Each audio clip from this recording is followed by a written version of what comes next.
Good evening, Purple family. Welcome to another episode of Shades of Purple, a Prince podcast. On tonight's episode, I'm going to be reviewing the album Come, which to me, Come is one of those understated albums, in my opinion, because now, of course, by the time Come comes out, he was no longer Prince. He was the love symbol or the symbol or TAFCAP or, whatever acronym you want to give him. But he was not as Prince as we know him. He was the symbol. So Come comes out. I'm going to keep saying that. Come comes out during the midst of the dispute that he had with Warner Brothers. Now, this was a very contentious time in Prince's career, as we all know. And we're going to get into, the ins and out of his dispute with Warner Brothers in another episode. But this was one of the albums, the last album, matter of fact, where he used his birth name until he would revert back to his birth name after 2000. But this was the first album where this was the newest material from quote unquote Prince. And on the top and on the cover of Come album, he has a birth date and an end date, 1958 to 1993. So in Prince's mind, Prince is actually dead, and the symbol is who he is now.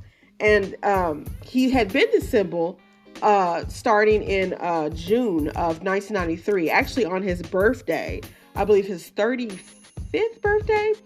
In 1993, he made an announcement to the world that he was no longer going to be going by his birth name, Prince Rogers Nelson. He was going to be the symbol, which is the symbol, the love symbol is, what they call it. But I think it has a few other names too. But it's, from this moment on, even after he would go back to his birth name, Prince would always be known by this symbol. And it was basically his name from 1993 up until about May of 2000 or so. But Come and The Gold Experience, which would be the first album under the symbol name, he kind of wanted them to actually compete with one another because he wanted to try to prove a point to Warner Brothers about how his, new persona was going to be bigger and better than the things that he was doing under his birth name. And I think a part of me, Prince at this time, he, had a lot of not just the stuff going on with Warner Brothers, but also personally, he had some things going on. 1994 was kind of a time of transition for him. Now, by 1994, he's in a relationship with Mayte, I believe. But not only Mayte, he's also seeing some other women as well. And I think he's just, I think 94, 95, 96, these years, I think were really kind of him constantly in transition and doing, experimenting and doing, different things. And I think that the whole slave era or the symbol era, I think is really representative of this unique change that came over him, that I really felt like he needed to do this for him and for his soul. I mean, his music it was his life.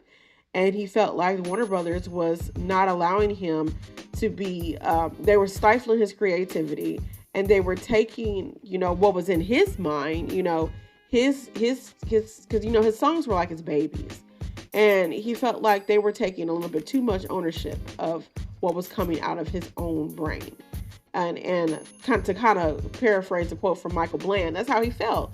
And so he just was like, okay, something's got to change. Something, has got to, it can't keep going on like this, in other words. And so I'm sure he was kind of torn up about it because Warner Brothers, and I'm going to get into the review, I promise, but Warner Brothers, up until this point, and I don't want to say that because there was a little dispute, around the Sign of the Times, and they wanted him to do, really a 1-disc or 2-disc album, which he ended up doing the 2-disc Sign of the Times, but he wanted to do a 3-disc album at the time, and they were just like, boy, no, that's too much music. And so he was coming up on that again because in 1993, he wanted to put out the MPG album Gold Nigga. And Warner Brothers was like, no, we just put out the Love Symbol album, and the year before that, you just put out Diamonds and Pearls.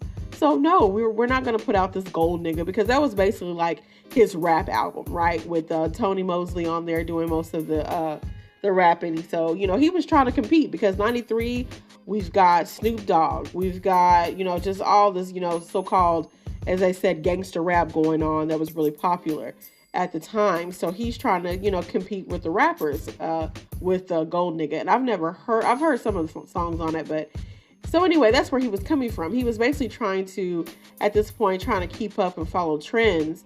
And I think that's where he kind of lost some people, because Prince had always been Prince to, his fans.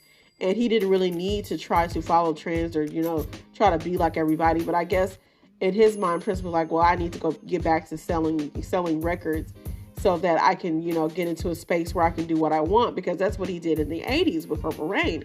Is before, he did Purple Rain, he had 1999, which was a big hit.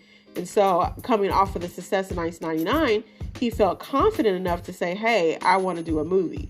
And so he kind of wanted to do the same thing, but he wanted to go bigger and bolder with his music. And he felt like he was in a position to do that after the success of Diamonds and Pearls, which behind Purple Rain is Prince's best-selling album. But anyway, like I said, we're going to get into that a little bit more in a future episode of the podcast. So be out on the lookout for that. But anyway, so coming back to Come. So I wanted to go through all that, just kind of set the scene for how this album came about. And I need to probably do that more with my album reviews, because it's just good to have a little background. So Come was released in the UK on August the 15th of 1994, and the very next day in the United States on August the 16th, 1994. So it's considered to be his 15th studio album. And like I said, it was released by Warner Brothers, and it was the last album of newly released material under the name Prince. And the Black Album was released only 3 months later. So I am going to review that one as well. And then later, there would be another release, The Vault, Old Friends for Sale, but that wouldn't be until like 1999, I believe. So it was, like I said, it was released worldwide in August 1994, 11 months after the Hits 1, the Hits 2, and the Hits the B-Sides compilation, which was something that Warner Brothers put out. Prince really had no dealings with the Hits the B-Sides, because he thought at the time that, any artist, when they're to the point where they're doing like best hit compilations, that they're washed out, they're done.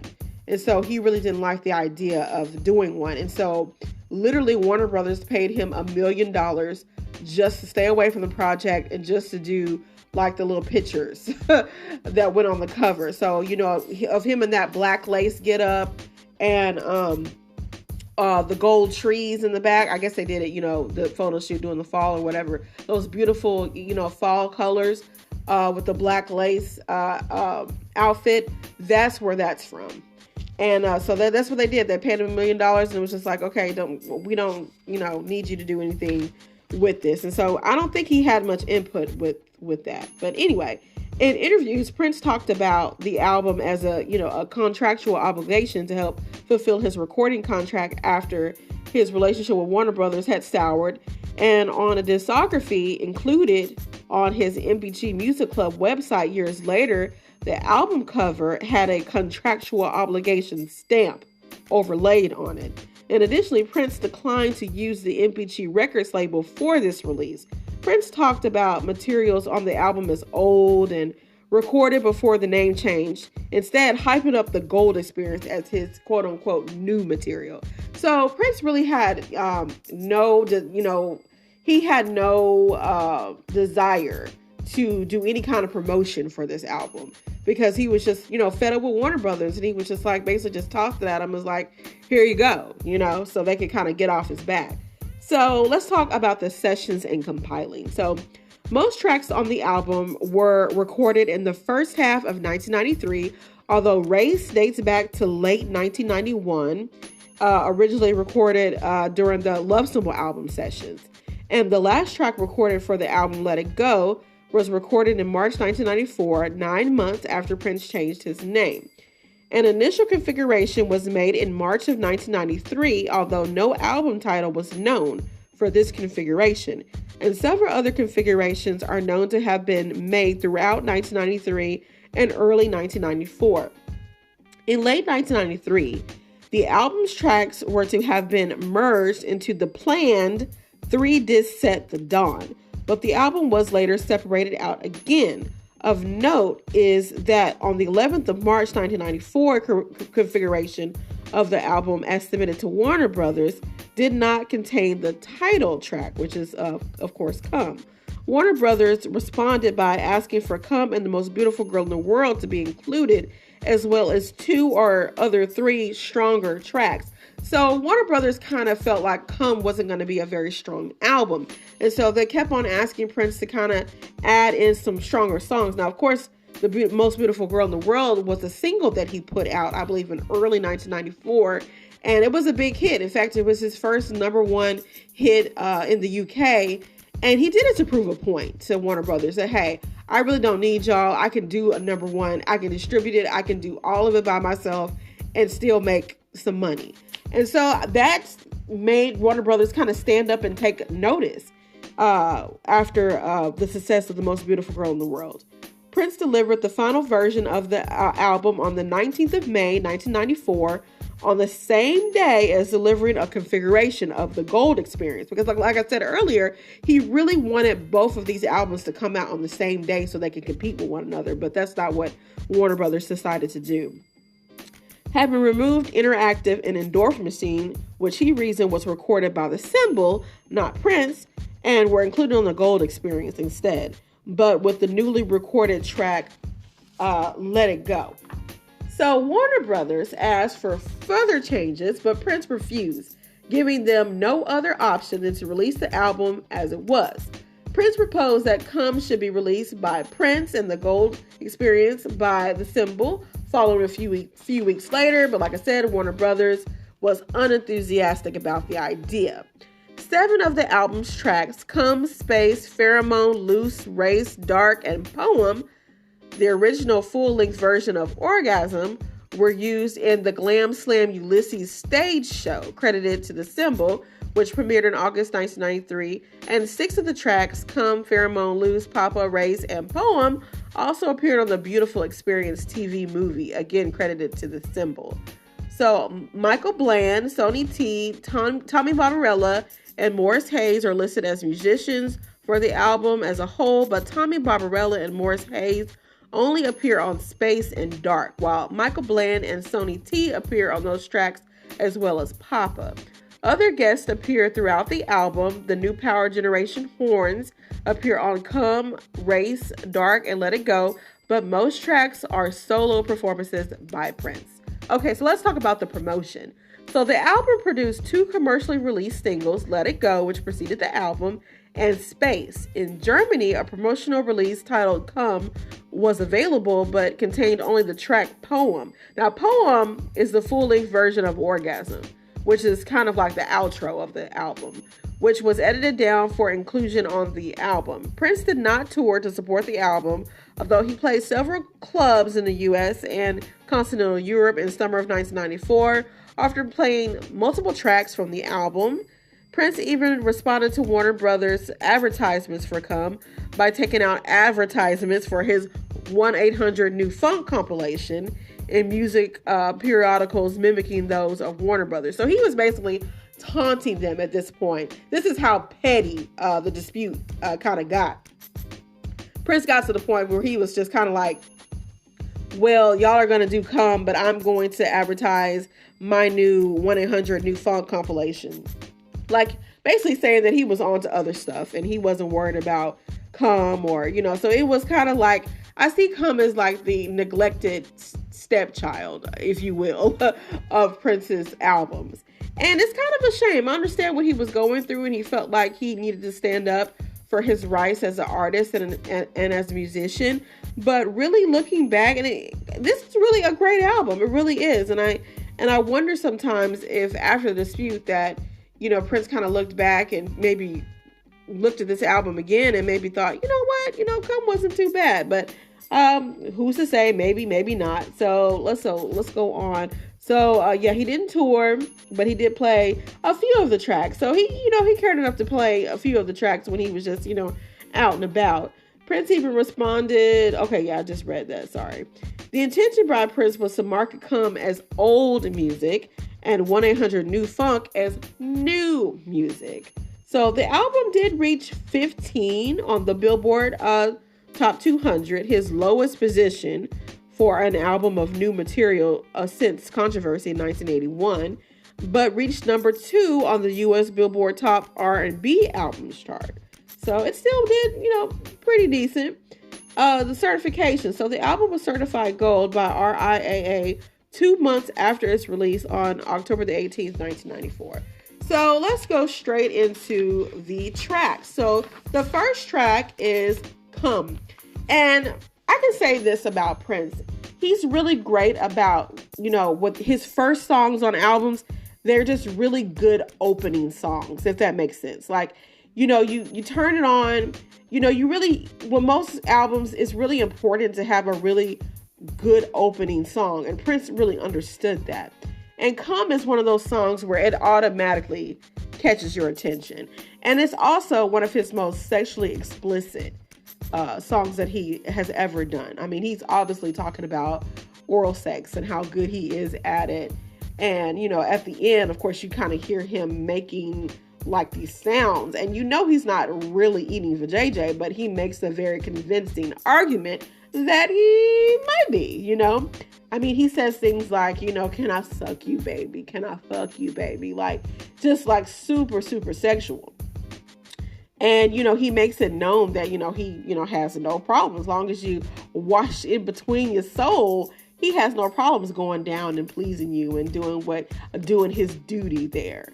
As he says, you should do that, baby. Like I love how he's just kind of like sexy teasing, the lady that he's talking about. And then you have like the little girl in the back, well, not a little girl, a woman in the back, come, and it's just like, it's a whole vibe. It has kind of like a jazzy kind of, I don't know. I like it. It's a lot longer than I kind of feel like it needs to be, because after a while we kind of get the point. But at the same time, Prince just has such an intoxicating voice, and whether he's singing or not, even talking, because he talks in between a lot of these songs, and he has that deep, sexy voice, and he's got the water as kind of like a ongoing like theme or motif of this album, to just kind of just let you know that you're just gonna be super, super wet, like that was my interpretation of the water. Because Prince is always about sexual innuendo, or sometimes not even, just in this song, he's very explicit with it. And Prince, we all know that he was a freak, like a freak, because he's talking about, he's always talking about tying somebody up and bounding them and gagging them, all the way up until like even 2014, he had lyrics about that. So he was really into some freaky type shit. And, how could I put this? If you like it, you like it. You love it. If you like it, I love it, basically. I'm not into that myself, but I know some people who are. And hey, you get your freak on. As long as, the parties are all consent to it, hey, it is what it is. Also, Prince also talks about his voyeurism in this song as well, because he's like, sometimes, can I watch, like he talks about that also in other songs as well. For instance, he talks about that in Alphabet Street, I'm just not in the mood. I just want to just watch. So he also likes to watch people have sex or whatever. So he's a voyeur, and he's into some S&M type freaky type stuff. And I'm here for it. I don't know about you guys, but at this point, you kind of know how Prince gets down. If you've been with Prince this long, you already know he's a freaky freak. He's a freak boy. Nothing wrong with it. So let's see. What else can we learn about Come? So the basic tracking took place right at the beginning of 1993 on January 2nd at Paisley Park. There was a version used of it in Glam Slam Ulysses. Come was planned as the second track on the Papa EP for release on Prince's birthday of June 7th, 1993, which was the same day that he released the press release about him becoming the symbol. But it was not clear when the versions used in the Beautiful Experience was recorded, but it's likely this was recorded in late 1993 or early 1994 at Paisley Park. At this point, the symbol was working on the Dawn, and Come was planned for inclusion. So actually, Come was going to be on the Dawn, which was going to be a 3-disc set, but Warner Brothers rejected that, obviously. So let's see, it's been on different configurations, yada yada yada. So not much to learn too much on that, but that is Come, and it's still one of my go-to songs on the album. It's not like one of my favorites per se, but it's one that, if I'm kind of like, wanting to listen to some more freakier, nastier songs of Prince, this is definitely high on my list. So let's move on. So Space is the second track, and Space, I kind of like Space. It's kind of like, it has like a jazzy, kind of laid back R&B feel to it as well. It's got the I don't want you, what do you call them, keyboard punches, I guess, or it does kind of have like a spacey type of vibe to it. And let's see when it was recorded, mid 1993 at Paisley Park. So he did all of these at Paisley Park. This was when he was in Minnesota, Minneapolis. He was just going to record all his stuff at Paisley Park because, that's what he built it for. So all of these were going to be at Paisley Park, more than likely. Let's see. So an earlier version of Space was included in the 1993 Glam Slam Ulysses stage show, and the segment titled The Sirens. So, and I can see that because, it kind of has those little, like I said, and Space to me is like, if you are just wanting to like listen to like a chill song, I really don't have too much of an opinion about it, really. It's just like a cool song, I think, to vibe to. But the next song, Pheromone. Okay, you guys, my husband, Gabriel, loved Pheromone. Like, he would play it out. And I want to say maybe about a year and a half ago. Like, it was just his favorite song. And Pheromone is another one of his freaky dicky songs where he's talking about, masturbation and when your body's wet, and having the woman, moan in the background. Like, he was just really awesome, just freaky type stuff for this album. But my husband would just play it off. Pheromone, when your body's wet, pheromone. Just like what, and he has Space, Race, and Pheromone. They all have videos that are now, you can kind of find them on YouTube, but they're pretty interesting. But Pheromone, after, I guess because my husband played it out so much that I kind of had to finally just get used to it because he was playing it so much. But Pheromone was used, according to, this is also from the Prince Vault, the theme for BET's Video LP show, and premiered on the 27th of April, 1993. Okay, so that, I didn't know that. I was too young probably to even watch that show. I've heard of other shows on BET that show like just the music, back when they were just showing music videos. Like, what's a music video now? Like 2 seconds. But back then they had music videos, In 1994, 4 months after the album's release, the promotional video for Pheromone was included in the Beautiful Experience TV movie. Okay, so these music videos were all in the Beautiful Experience TV movie. Okay, all right. So let's see, what else can we learn? Lyric sheets for Pheromone and Another Identified Track were premiered the same day at a party in Detroit.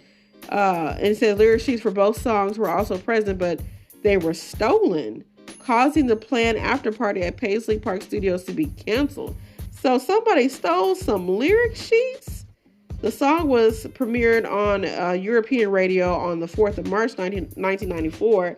So the original lyric sheets for Pheromone were stolen. I wonder if, if they were ever found. It was also included on a configuration mentioned by Maite in a letter to Fan Magazine, the Fan Magazine controversy on the 29th of May, 1993. During a loveforOneAnother.com question of the week in 1999, a fan using the name CTM asked where the story lyrics for the song came from, to which Prince replied, Carmen Electra and the Crazy Horse. So that's interesting. So this was a song that he wrote about Carmen Electra. Not surprising. Okay. An alternative version was created, presumably in 1998, and used in the Crazy Horse Saloon in Paris, France.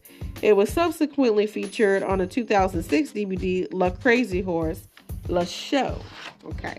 So that is Pheromone. So up next we have Loose, which this is Prince trying to do his version of techno, and I'm here for it because this was cussing Prince. So you hear him motherfucking like he's really like getting into it. And I am kind of curious what made him want to do a song like Loose, because it is so very different from, other, genres and things that he's done. So let me see what I can find out about Loose. So it was just a rock version, and but then he kind of changed it up and made it into a dance oriented version. Despite Prince naming Tommy Barbarella and Sonny T in the song, the recording was made solely by Prince. The track was originally included as the 5th track on the 1993 configuration, and it was kept for inclusion as the 6th track on the 11th of March 1994. Let's see what else. So recording and mixing dates for Let Me See Your Body, Get Loose, and Get Loose, originally known as Loose Dub, because that's what it was originally called, are not known, but it was likely in 94. Okay, so in 1995, a clip of the remix, Let Me See Your Body, Get Loose, so that is the remix, that's not the original, was credited to Tor, which is another personality of Prince. Tor is the one who's covered from head to toe. Like, you can't see his face. Tor would often come out when he was performing with the MPG, especially a lot during this time where he was disputing with Warner Brothers, and Warner Brothers did not want him putting out new music with MPG, but he was still wanting to. So, like, for instance, when Exodus came out, which I still haven't got a chance to review yet, or listen to for that matter. I've listened to a few tracks on it, but anyway, so when Exodus came out and he was doing press that he wasn't supposed to be doing for Exodus, he would cover his face, and he would also perform in like the lace, like the lace covering. Like one interview, he was like red. It was like red lace that covered his face, and then he had another one where I'll never forget this. It was like a TV performance, I think somewhere over in Europe, and the announcer was like, he's pretending he's like it's the symbol, or what do they call him? Oh, the artist formerly known as Prince, as Beekeeper, because he had on like this net over his face as Tor. It was pretty funny. So that is Loose. Like, it sounds straight like techno to me. And so I always tell people, Prince did a techno song, and they're like, what? I'm like, yes, check out Loose on the Calm album. That is straight up techno, at least to me, but I don't know what y'all think. So the next song is Papa, which Papa makes me feel some type of way, almost kind of in the same vein of Sister, but not as bad, but still bad. He's kind of hinting that I believe probably his stepfather, maybe his birth father, was abusive, because he got in trouble for, doing little things that 4-year-olds do, such as throwing rocks at cars, according to the song. And his papa starts to just smack him. So he does this, smack, and he does, oh, papa, smack, like, oh, please, and then he pleads with, papa to not hit him no more. And then at the end of the song, he says, don't abuse children, or else they'll turn out like me. But Prince's mother has only said that she and Prince's father had normal disagreements, and it suggested that Prince's childhood was more peaceful than the depictions in this song and in the movie Purple Rain. So they're basically saying on the Prince fault that Prince may have, indulged a little bit about, or, maybe exaggerated some things. And it's been said that, his upbringing wasn't, as abusive or as, bad as he, would make it seem. And so there might be some truth to that. Or it could be a way for, Prince's family to kind of keep some family secrets under wraps. You never know. So, but it's one of those songs where it's just kind of hard to listen to, because you kind of feel like, why would he make a song like this if it didn't have some kind of element of truth to it? Not to say that, it's completely true. It's definitely a possibility he could have exaggerated. But, just same thing with Sister. I was of the opinion, if you go back and listen to the episode where I talk about when I reviewed Dirty Mind, I kind of felt like there might have been some truth to him possibly being molested by a sister, And I even said I have an idea of which sister it is, but I would never reveal that because I don't want to accuse anyone of doing something that, they may have not done. But I really do feel like it's definitely a possibility. And same thing with this song. We'll never know. Only Prince really knows, and he's not here to say yay or nay about it. And I don't think he ever really performed Papa a whole lot. It wasn't a song that, kind of like Sister. It was a song that he never really did too much, but still an interesting song nonetheless. So moving on, Race is another song that I have just, it's starting to grow on me. It's still not one of my my personal favorites on here, but I kind of like the beat a little bit, and let's see what we can learn about. It was also included on the Beautiful Experience TV movie, and also credited as with the whole project to The Love Symbol. In 2001, a slightly remixed version containing overdubbed samples spoken by Prince on MPG Audio was included on MPG Audio show number 5, not available as a separate MP3 download. Okay. So the song was re-recorded with the band in mid to late May of 93 at Paisley Park. Prince later reworked the song by himself in the studio and used samples from this new version. In 1991, the 1991 version and the full band version from 93 remain unreleased. So maybe if they decide to do another super deluxe around this time period, maybe we'll be able to hear those unreleased versions of Race. They might be really, really good. And because I know I have enjoyed a lot of the unreleased songs that have come out for the Diamonds and Pearls Deluxe, Super Deluxe Edition. And I am going to be doing a live pretty soon. Stephanie, be on the lookout for that, where I'm going to kind of, I've already opened it, of course, but I'm going to kind of show everybody, everything, and talk about some of my favorite tracks. And I love the Blu-ray, just love the Blu-ray of the Diamonds and Pearls show that they had in the package. But anyway, getting back to Race. So Race is just kind of one of those songs where, I'll be honest, I probably kind of skipped Race in Space a little bit. I love Pheromone only because, like I said, my husband just kind of played it out. But Race in Space, I guess I got to kind of go back and really listen to those. I have been listening to Come in My Car, but it's just one of those ones that just really, I have to go back and maybe pay attention to some of the lyrics or something like that. And maybe in the future when I start doing these album reviews, I might go in depth into these songs to look at some of the lyrics and stuff like that. Because when I start doing these, I sometimes forget the lyrics. So I don't want to quote Prince, quote a wrong lyric. So I'm just like, I'll just give my opinion on it instead. So I promise y'all I'm going to do better in the future. So this next song, Dark, man, look here. Dark is probably low key. Well, not low key. It's my favorite. It's my favorite song. And because I like it's like a jazzy, bluesy. I love his vocals in the song. I just love everything about this song. I love his, ow, his little yelps he do at the end. Ow, like he's literally been hurt by this woman. And I mean, I even like the remix that he has on Crystal Ball, So Dark. And I mean, I just love everything about this song. But I will be honest, it was another song where it kind of had to grow on me. But it didn't take as long. Like when I go back and listen to Space and Race, I will give them their just due. But Dark, it was another song that my husband I just thank him to the heavens.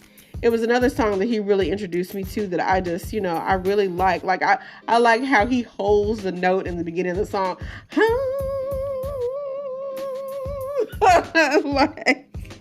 like he has this like blues vibe and like blues vocals, and it's just like I love it. It reminds me, he really does blues really good. I think a lot of his blues stuff is really underrated as well. But like songs like Dark and songs like what's the other song? Five Women on Vault Friends for Sale. Yes, just fire. So this is a song that I always come back to and listen to because it's such a vibe. It's so laid back. It's one of my favorites, if not my favorite song on this album. Let me see what we can learn about it. No, it just basically says, when it was recorded. Here's something interesting. On the 7th of January of 2014, a live video of So Dark from the 5th of October 2013 Paisley Park was put on the Third Eye Girl YouTube account. And I think I remember seeing this because I think he was trying to audition new trumpet players or some kind of, something like that. And I remember seeing this on YouTube. And it was literally dark.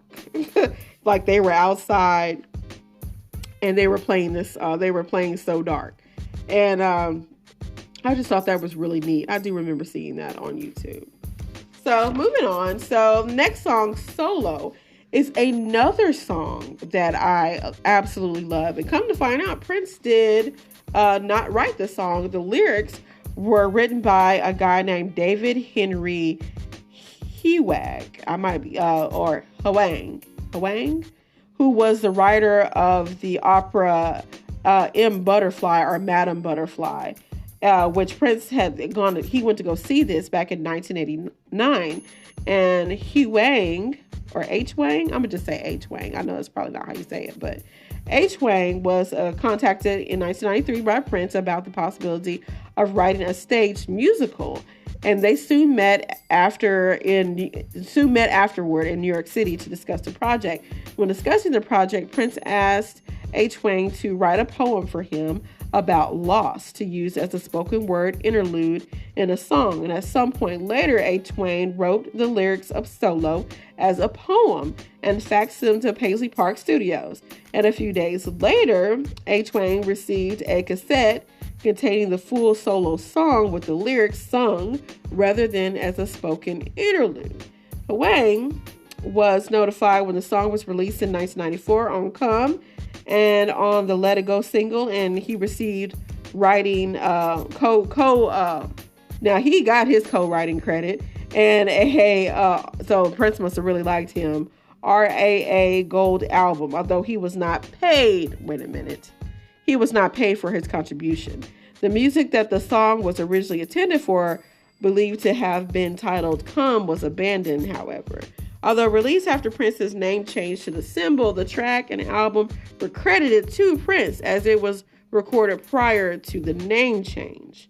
And let's see. And then it says his recollection of the initial phone calls was that he had already changed his name to the symbol, which did not happen until the month after the track was recorded. So the lyrics were from this guy named David Henry Hwang, and I hate that he wasn't paid. But like I said in my series that I just did, was Prince a Jerk? He would often do this. He would often not credit people, and he would often not pay them. And I just hate that, he did that. But Solo is such a beautiful song. So shout out to David Henry Hwang or Hwang. Like I said, I'm not sure how you say it, but a beautiful, beautiful song. And then, Prince sang the hell out of this song. Like, for all the naysayers, for all the haters that like to say that Prince can't sing, you need to go listen to Solo. Solo, he sung it, and you could almost understand that, Prince had always been kind of a lonely guy. People in his camp had often said that, he was like the loneliest, cat, or the loneliest person, they had ever met or ever been around. And I think that Solo is a song that kind of encapsulates that, his loneliness, the fact that he always feels like, only he knows what's in his head. He understands the type of music that he really wants to create. And even though he does a good job of, getting other people to interpret it, I still feel like Prince at this time especially was so possessive over his creation and his music, because it was his baby. It was all he had.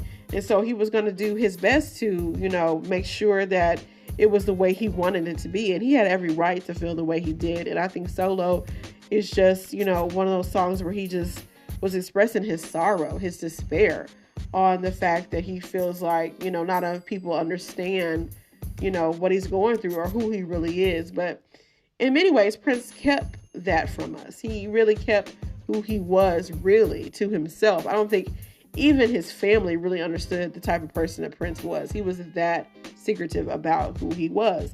And Solo is just a beautiful, beautiful, beautiful song. And I like that he did it mostly a cappella. Like you hear a little, song, you hear a little bit of the music in the background, but it's mostly almost a cappella. And it's just beautiful, beautiful. Like I think it's a harp. I think that's what I'm hearing in the back, I think. But it's beautiful. Okay, so that's Solo. Last but not least is Let It Go. So Let It Go is another song that, it sounds like if there was like a 90s, like mid 90s Prince song, it would be Let It Go. You just gotta let it go, let it go. It just has such a 90s vibe to it. And I think it was good for this song to be a single because it just, it has like a little upbeat tempo to it. And then it's another song where Prince is just, kind of lamenting about how things are not always going the way he wants them to go. And I think he's definitely, kind of calling out Warner Brothers again. Like, you know what? I just need to let all this shit go because it's getting crazy out here. I just want to just, make my music, live my life. He was just, the song is on that type of vibe. So, although credited to Prince along with the rest of the album, which was recorded prior to the name change, Let It Go was recorded 8 months after Prince began using the symbol. The album's version opening, Ready or Not, Here I Come, is sampled from the unreleased Vanity track Vibrator, which is on the next song after Let It Go, although actually extracted from Poem, which was divided up throughout the album as segues. So he actually kind of took this track, this unreleased Vanity track Vibrator, and kind of broke it up in between songs. So the segues that you hear are actually from that song. Let's see, what can we learn? So there is actually a street edit to this song and a Caviar radio edit. And but they say that they're slightly different, but these two versions are identical. So, and it has different variants and was remixed by QD III, which is Quincy Jones's son. And interestingly, these remixes use an instrumentation not too far removed from a remix QD III did for Ice Cube.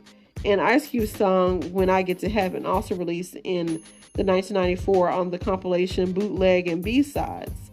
The When I Get to Heaven remix also contained additional vocals by Cube, including the line Microphone Check, later sampled by The Symbol on The Good Life, Big City Remix, and Mr. Happy. So it's kind of got some extra stuff going on. But the line that really stands out to me in Let It Go was when he said, I just want to bang, bang, bang on the drummer. And I'm like, okay, so is he talking about Sheila E? Like, what is he talking about? I just want to do what I do and dump, bang, bang, bang on the drummer. I'm like, okay. So I just thought that was, something interesting there. But Let It Go is just, like I said, I like listening to it. You can kind of see where he's kind of coming from. He's just so stressed out. He just, and sometimes you get like that. You just like, fuck this shit. I can't keep getting stressed out about this shit. I'm going to have to let some of this shit go. So, and he did eventually. And And at the end, everything kind of worked out for him a little bit. But like I said, more on that later.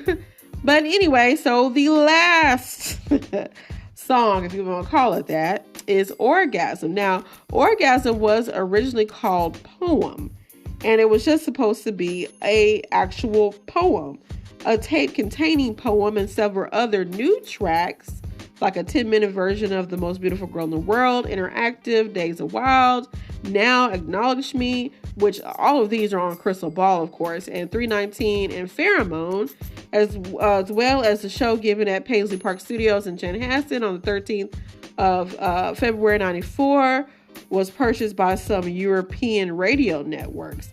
The tape was recorded in early March of 94. Let's see.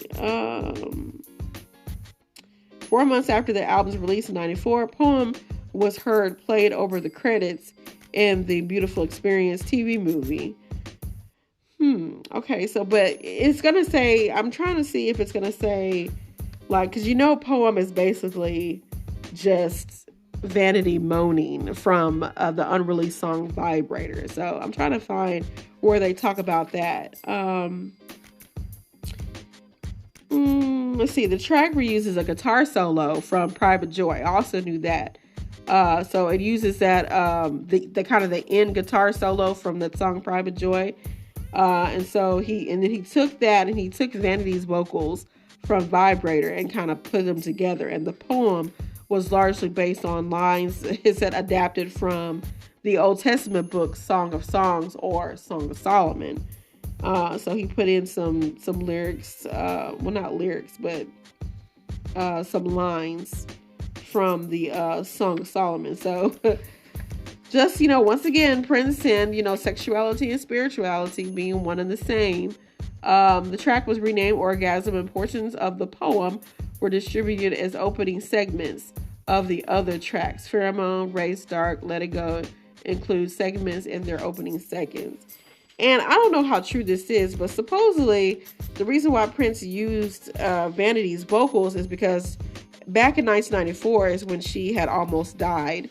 And she was very sick and in the hospital. And so he wanted to try to give her some money because she wasn't, wanting to, she didn't want anything from him. So by putting her name on this, he was able to make sure that she got some kind of royalties and money, because that was the only way that, he could help her and there would be nothing that she could really do about it. So I don't know how true that is, but it is kind of a story that I heard about this particular song. That is just basically, Prince just telling her to come. And I don't know, you can almost see him like using a vibrator or something on her, which is wild, but not unheard of. Anyway, so I think that's going to be it for tonight, ladies and gentlemen.